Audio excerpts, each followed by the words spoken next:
السلام الله عليكم ورحمة الله وبركاته كلنتي وعن وناكسن داوديال إذا لهانتين با ملو البدا دونك وقصوتين كسو دوادا وركا الدهفور تي في وركا واحد لسع السنة يعني واه محمد عبد الرشيد وضبدا ورركينا عدكو داود دونتانا وحا كمدا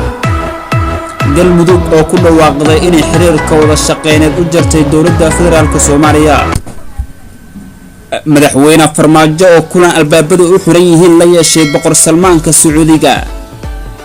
iyo waliba dawladda Kenya oo hanjabaad culus iyo xayiraad ku soo rogtay dawladda Soomaaliya intaas waxay ahaayeen qodobada wararkeena ugu door karoon haatan asagoo fisan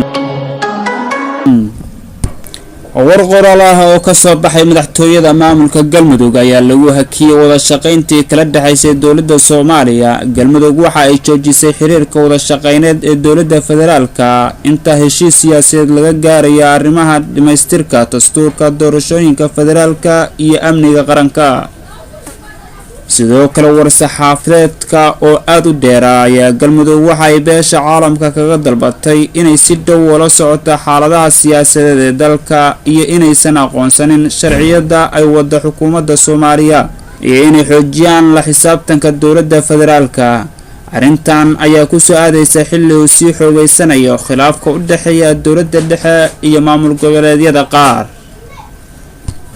dhanka kale madaxweynaha jamhuuriyadda Soomaaliya mudane Maxamed Cabdullaahi Farmaajo ayaa kulamo albaabadu u xiran yihiin la yeeshay madaxda ka tirsan boqortooyada Sacuudiga iyadoo lagu wado in sharmadaxeedka dalalka iskaashiga islaamka maanta uu ka furmo magaalada barakeysan ee Makka al-Mukarrama ee boqortooyada Sacuudiga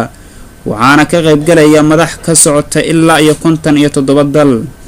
shirka oo sanadkan martigelinaysa boqortooyada Sacuudiga laguna qabanayo magaalada barakeysan ee Makka al-Mukarrama ayaa waxa diiradda lagu saari doonaa arrimaha ugu waaweyn ee ka jira dalalka islaamka madaxda ka qayb galaysa ee lagu casuumay shirka waxaa kamid ah madaxweynaha jamhuuriyadda Soomaaliya mudane Maxamed Cabdullaahi Maxamed Farmaajo madaxweyne Farmaajo oo shalay gaaray dalka Sacuudiga ayaa waxa uu halkaasi kulamo gooni ah kula yeeshay madaxda boqortooyada Sacuudiga iyo kuwa dalalka kale ee shirka ka qayb galaya sidoo kale waxa madaxda kamid ah Ameerika Qatar oo ka qayb galaya shirka xilli xiisado u dhaxaysa Sacuudiga iyo wadanka Qatar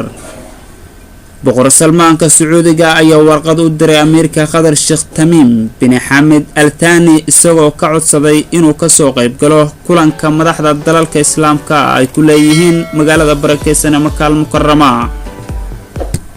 sidoo kale qodobada wararkeena aad ku daawan doontaan waxa kamid ah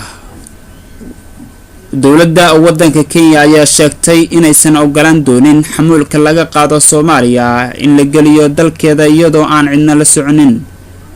go'aan ka soo baxay Kenya ayaa lagu sheegay in la wareegi doono lana burburin doono alaabaha sida xamuulka loo galiyo dalkeeda oo aan cidna wadin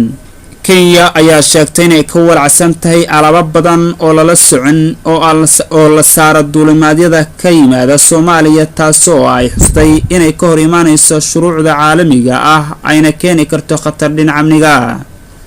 dawladda Kenya ma ogolaan doonto alaab aysan la soconin qofkii lahaa in la keeno dalka alaabta waa la wareegi doonaa waana la burburin doonaa iyadoo la eegayo badbaadada duulimaadyada iyo shuruucda amniga diyaarada